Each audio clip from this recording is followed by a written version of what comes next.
അതിലൊരു വീഡിയോ നീ ചെയ്തിട്ടുണ്ട്. ആഷിം ജാസിനെ പിരിച്ചിട്ട് അവന്റെ ഉമ്മാന്റെ പടച്ച തമ്പുരാൻ ഇറങ്ങി വന്നാലും ആഷിം ജാസിൻ പിരിയില്ല.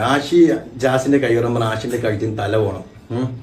എന്നെ എന്റെ കുടുംബത്തിൽ ജാസിനായിട്ട് സ്വീകരിക്കാൻ പറ്റും സ്വീകരിച്ചാൽ, അല്ലെങ്കിൽ സ്വീകരിക്കണമെന്നില്ല. പിന്നെ സ്വന്തം മാതാപിതാക്കളെ കണ്ണീര് കുടിപ്പിച്ചുകൊണ്ട് ജീവിക്കുന്ന കുറച്ച് സന്താനങ്ങൾ, കുറച്ച് മക്കളെ കുറിച്ച് സോഷ്യൽ മീഡിയ ഇങ്ങനെ കണ്ടുകൊടുക്കുകയാണ്. ഇവരാരാണെന്ന് നിങ്ങൾക്കറിയില്ല, ഞാൻ പറഞ്ഞിട്ടുണ്ട് ആവശ്യമില്ലല്ലോ. ഇവനും മറ്റേ ഇവന്റെ കൂടെയുള്ള ജാസിയും ഒരുമിച്ച് ജീവിക്കുകയാണ്. രണ്ടും ആണാണ്. പറയുന്ന ജാസി ആണാണ്, പെൺവേഷം കെട്ടി ജീവിക്കുകയാണ്. അപ്പോൾ ജാസി ഭാര്യയായിട്ടും ആഷി ഭർത്താവായിട്ടാണ് ജീവിക്കുന്നതാണ് പറയുന്നത്. അപ്പോൾ ഈ വിഷയത്തിൽ കഴിഞ്ഞ ദിവസം ഇവന്റെ ഉമ്മയുടെ കുറച്ച് വാക്കുകൾ മുഴുവനായിട്ട് കേട്ടില്ലെങ്കിൽ ഉമ്മയുടെ കുറച്ച് വാക്കുകൾ കേട്ടു. ആ ഉമ്മ കരഞ്ഞുകൊണ്ടൊരു അഭിമുഖത്തിൽ പറയാം അനുഭവിക്കുന്ന വേദനകളും പ്രയാസങ്ങളും. ഈ മകനെ ഇന്നും ഉമ്മ സ്വീകരിക്കാൻ തയ്യാറാണ്, പക്ഷേ മറ്റവന്റെ കൂടെ ഉള്ള ജീവിതത്തിന് ഉമ്മ തയ്യാറല്ല. ഉമ്മ കുടുംബവും അംഗീകരിക്കാൻ തയ്യാറല്ല, അംഗീകരിക്കാൻ പറ്റത്തില്ല. അത് അംഗീകരിക്കാൻ പറ്റുന്ന കാര്യമല്ല.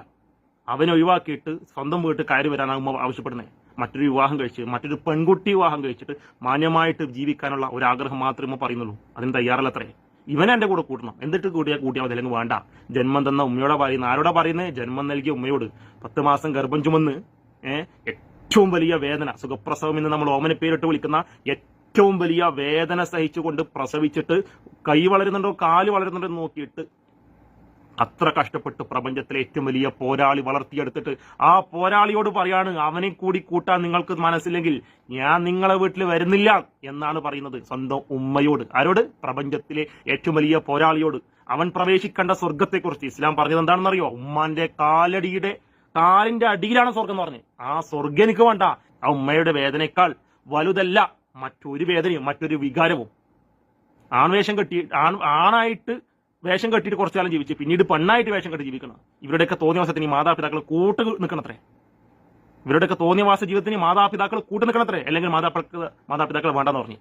ഈ വിഷയത്തിൽ ഈ സമൂഹത്തിന്റെ ഒരു ഇരട്ടത്താപ്പ് കൂടി ഞാൻ പറയാൻ ആഗ്രഹിക്കുക. ഈ പറയുന്ന ആഷിയും ജാസിയുടെയും വിഷയത്തിൽ അവരുടെ വാൾ അവർ എന്ത് പോസ്റ്റിട്ടാലും അടിയിൽ വരുന്ന കമന്റ് നമുക്ക് എല്ലാവർക്കും അറിയാം. പക്ഷെ 2 പൂമ്പാറ്റകൾ ബിഗ് ബോസ് എന്ന് പറയുന്ന ഷോയിൽ പങ്കെടുക്കുന്ന ഇതേപോലെ ജീവിക്കുന്ന 2 പെൺകുട്ടികൾ, അവർക്ക് ഈ പ്രശ്നമല്ല. അവരുടെ കമന്റ് ബോക്സിൽ മൊത്തം പൂമ്പാറ്റകളാണ്. ഇപ്പൊ ബിഗ് ബോസിലെ പൂമ്പാറ്റകളാണ് അത്ര ഇവര്. പൂമ്പാറ്റകൾ ആരാണ്? ഒരു ആദില, ഒരു നൂറ. ഈ പറയുന്ന നൂറ എന്ന പെൺകുട്ടി കഴിഞ്ഞ ദിവസം ബിഗ് ബോസ് ഷോയിൽ പറഞ്ഞ കുറച്ച് കാര്യങ്ങൾ ഞാൻ പ്ലേ ചെയ്യാം. ഉപ്പയെ കുറിച്ച് പറയുന്ന വാക്കുകളാണ്. ഉപ്പക്ക് സൗദിയിൽ സൂപ്പർ മാർക്കറ്റാണ്. സൂപ്പർ മാർക്കറ്റിന്റെ പേര് എന്റെ പേര് തന്നെ ഇട്ടേക്കുന്നത്. പുള്ളി പറഞ്ഞല്ലേ 3 അബോഷൻ എന്റെ അമ്മക്ക് കഴിഞ്ഞിരിക്കുന്നത്. അപ്പോൾ ആ അബോഷൻ കഴിഞ്ഞതിന് ശേഷമാണ് ഞാൻ ഉണ്ടാവുന്നത്. അത്രക്കും എന്താ പറയാ ആറ്റ് നോറ്റ് ഉണ്ടായ കുട്ടി എന്നൊക്കെ പറയല്ലോ, അങ്ങനെ ഉണ്ടായത്. അപ്പൊ ഇവര് 3 അബോഷൻ കഴിഞ്ഞിട്ട് കിട്ടിയ മോളാണ് ഈ നൂറാന്ന് പറയുന്ന പെൺകുട്ടി. 3 അബോഷൻ കഴിഞ്ഞിട്ട്. എന്നിട്ട് ആ കുട്ടി അവർ നോക്കിയത് എങ്ങനെയാണെന്ന് ഈ പെണ്ണ് പറയുന്നുണ്ട്. തലയിലും വെക്കൂല, താഴെയും വെക്കൂല എന്ന രൂപത്തിൽ തന്നെ വളർത്തിയിട്ടുണ്ട്. അത്രയ്ക്ക് താലോലിച്ച് ഓമനിച്ച് വളർത്തിയിട്ടുണ്ട് മാതാപിതാക്കൾ. ഗൾഫിലെ സൂപ്പർ മാർക്കറ്റാണ് ഉപ്പാക്കുക. ആ സൂപ്പർ മാർക്കറ്റിന് പേരിട്ടതും ഈ പെൺകുട്ടിയുടെ പേരാ. ഒന്ന് ആലോചിച്ച് നോക്കിയാ. ഈ മാതാപിതാക്കളെ ഒഴിവാക്കിയിട്ടല്ലേ ഈ പെണ്ണും മറ്റേ പെണ്ണ് അതിലെ 2 പെൺകുട്ടികൾ ഒരുമിച്ചിരിക്കുന്നത്, ഈ പറയുന്ന ആഷിയും ജാസിയും പോലെ. എന്നിട്ട് ഈ ഷോയിൽ ഉപ്പയെ കുറിച്ച് പറയുന്ന വാക്കുകൾ കേൾക്കുമ്പോൾ ഞങ്ങൾക്ക് സങ്കടം വരിക. 3 അബോഷം കഴിഞ്ഞിട്ട് ആ ഒരു കാലത്തിന് ശേഷം കിട്ടിയ മകള് ഇന്ന് ഈ രൂപത്തിൽ ജീവിച്ചിട്ട് ഈ സമൂഹത്തിന് മുമ്പിൽ ഇങ്ങനെ വിളിച്ചു പറയുമ്പോൾ ആ മാതാപിതാക്കൾ അനുഭവിക്കുന്ന വേദന എത്രയാണെന്ന് ആലോചിച്ച് നോക്കി ഞങ്ങൾ. ഈ പറഞ്ഞ ഞാനൊരു ഉപ്പയാണ്, എനിക്കൊരു 3 വയസ്സുള്ള മകനുണ്ട്.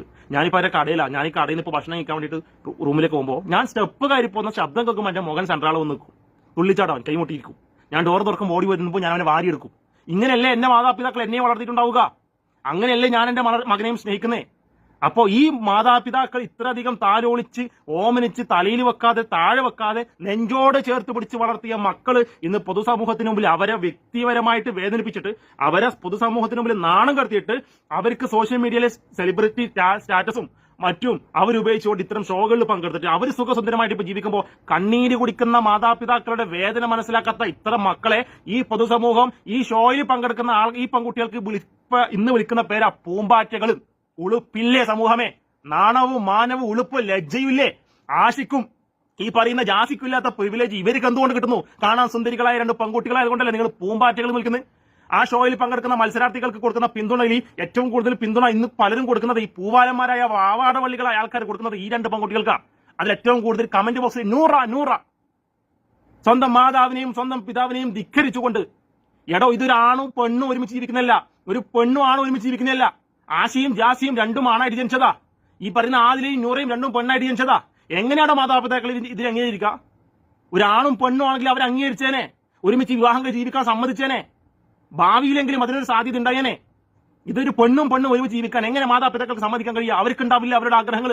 തന്റെ മകള് നല്ലൊരു ആണിന്റെ കൈ പിടിച്ച് പോകണം, തന്റെ മകളെ ഒരു ആണിന്റെ കൈ പിടിച്ച് നിക്കാഹ് ചെയ്തുകൊണ്ട് കൊടുക്കണം എന്ന് ആഗ്രഹിക്കുന്ന ഉപ്പയുണ്ടാവില്ലേ? അതാ കാണാൻ ആഗ്രഹിക്കുന്ന ഉമ്മയുണ്ടാവില്ലേ?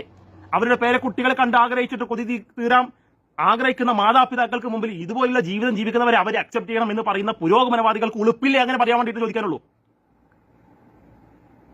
എന്തെങ്കിലും ഒരു കാരണം കൊണ്ടെങ്കിൽ നമുക്ക് ഇവരെ അംഗീകരിക്കാൻ പറ്റണമെങ്കിൽ ആണും പെണ്ണും ആയിരിക്കണം. അല്ലാണ്ട് ഇങ്ങനെ ജീവിക്കുന്ന ആൾക്കാരെ എങ്ങനെ മാതാപിതാക്കൾ അംഗീകരിക്കണം ഇവർ പറയുന്നേ? ഇവരെ കല്യാണം എങ്ങനെയാണ് ഇവരെ കല്യാണം കഴിപ്പിച്ചിട്ട് വീട്ടിൽ കൂട്ടിയാൽ വേണ്ടേ? ആണോ? 4 ആൾക്കാരുടെ മുമ്പിൽ ഒരു ചടങ്ങിലോ ഒരു ഫംഗ്ഷനിലോ പങ്കെടുക്കും. ഇതാരാ? അതെന്റെ മോള്. അതോ മോളെ ചങ്ങായി എന്താ പറയണ്ടേ? ഇതെന്റെ മകൻ. അതാരാ? മകന്റെ ചങ്ങായി എന്നാണോ? എന്താണ് പറയേണ്ടത്? എന്ത് പേരിട്ട് വിശേഷിപ്പിക്കണം? മാതാപിതാക്കൾക്ക് നാണക്കേടില്ലത്. നിങ്ങൾക്ക് പറയാൻ 100 കാരണങ്ങളുണ്ടെങ്കിലും നിങ്ങളുടെ കാരണങ്ങളൊന്നും മാതാപിതാക്കളുടെ കണ്ണുനീരിന് മുമ്പിൽ കാരണങ്ങളല്ല. ഞാനതാ പറയുന്നു, ഒരു ആണും പെണ്ണും ആണെങ്കിൽ ആ ഒരു ബന്ധാണ് മാതാപിതാക്കൾ അംഗീകരിക്കാത്തതെങ്കിൽ പിൽക്കാലത്തെങ്കിലും അംഗീകരിക്കുന്നു വെക്കുക. ഒരു കുഞ്ഞൊക്കെ ഉണ്ടാകുമ്പോൾ സ്വാഭാവികമായിട്ട് മനസ്സിൽ മാറ്റം വരും. ഇത് എങ്ങനെയാണോ സ്വന്തം മാതാപിതാക്കൾ ഇതിനെ ഉൾക്കൊള്ളുക? എങ്ങനെയാണോ അംഗീകരിക്കുക? എന്നിട്ട് ഇവർക്ക് ഇപ്പൊ വിളിക്കുന്ന പേരെ പൂമ്പാറ്റകൾ. ആ പെൺകുട്ടി പറയുന്നത് കേൾക്കണം. നിലത്തും തൊടിക്കൂല, തലയിൽ വെക്കൂല, അങ്ങനത്തെ ഒരു അവസ്ഥയായിരുന്നു. എന്നെ ഭയങ്കര എന്താ പറയുക കാര്യമായിരുന്നു. പക്ഷെ ഉപ്പയായിട്ട് ഞാൻ ഓൾമോസ്റ്റ് എല്ലാം ഷെയർ ചെയ്യും. ഇപ്പൊ ഞാനിപ്പോൾ പരീക്ഷയ്ക്ക് തോറ്റതാണെങ്കിലും ഞാൻ ഉപ്പനോട് പറയും, ഉപ്പയെ ഞാൻ തോറ്റ്, എന്താണ് എനിക്ക് ഇത്ര മാർക്ക് കിട്ടില്ല. അപ്പോൾ പറയും അത് കുഴപ്പമില്ല നൂറ് മോളെ, അത് പ്രശ്നമല്ല, ഞാൻ അടുത്ത പഠിക്കണം, പഠിച്ച് ജയിക്കണം. ഉപ്പക്ക് എന്ന് പറയുമ്പോൾ എൻ്റെ ഒരു ആഗ്രഹമായിരുന്നു ഇപ്പം എൻ്റെ മോള് ഒരു വലിയ നിലയിലെത്തണം, ഒരു ജോലി കിട്ടണം, റാദർ ദാൻ കല്യാണം, പെട്ടെന്ന് കല്യാണം കഴിപ്പിച്ച് വിടുന്നേക്കാൾ നല്ലത് മോളെ നല്ല നിലക്ക് പഠിപ്പിച്ചിട്ട് ഉയർന്ന ഉദ്യോഗം നേടുന്ന തരത്തിൽ വിദ്യാഭ്യാസം നൽകിയിട്ട് നല്ലൊരാണിന്റെ കൈ പിടിച്ച് കൊടുക്കാൻ ആഗ്രഹിച്ച ഉപ്പയെക്കുറിച്ച് ഈ മകൾ ഇങ്ങനെ ഒരു ഷോയിൽ വന്ന് പറയുമ്പോൾ ഒന്ന് ചിന്തിക്കണ്ടേ? ഒന്ന് ആലോചിക്കണ്ടേ ഞാൻ ആരെക്കുറിച്ചാണ് പറയുന്നത്?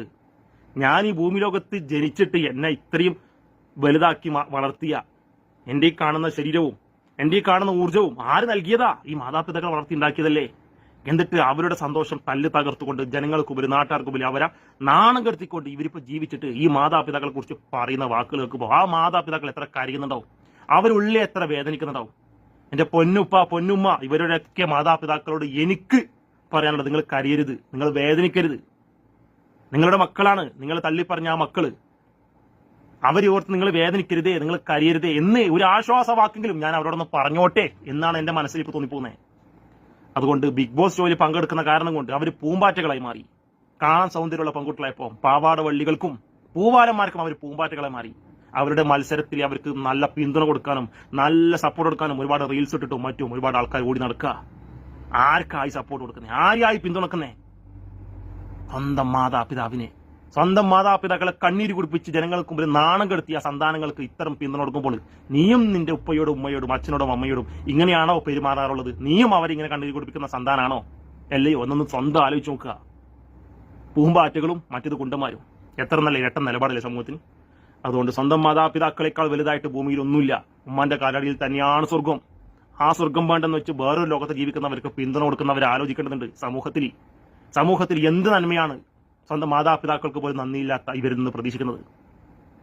അതുകൊണ്ട് ബിഗ് ബോസ് ഷോയിൽ പങ്കെടുക്കുന്ന സുന്ദരികൾക്ക് നൽകിയ പൂമ്പാറ്റാന്ന് വരും ഈ പറയുന്ന ആഷിക്കും ജാസിക്കും വിളിക്കുന്നവർ കുണ്ടരുന്നു. അത് എന്ത് ഇരട്ട നിലപാടാണ് സമൂഹമേ എന്ന് ചോദിച്ചുകൊണ്ട് ഞാൻ നിർത്തുകയാണ്. നന്ദി.